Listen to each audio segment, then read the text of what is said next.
I think there's a good faith and a reasonable minds could differ on this specific issue, right?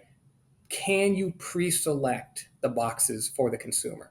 We have taken the position, Troutman Amin has taken the rather bold position, I would say, that yes, we believe you can pre-select the brands for the consumer as long as there's a deselect button and there's language in the button that makes it very clear that the consumer is choosing to hear from the selected consumer or brands, so that if there's no question, no hiding, that the consumer can unselect using basic, operations of a radio box, the brands they don't want to hear from.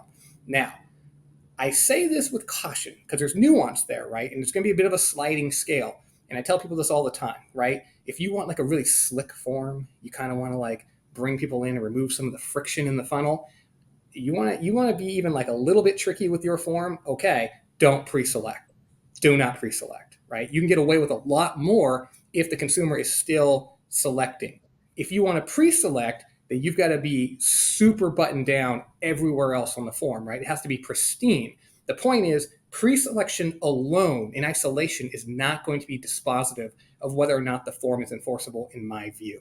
It is a factor the courts will consider along with every other factor. But if you're going to take a shot on pre-selection, you've got to walk the straight and narrow everywhere else on that form.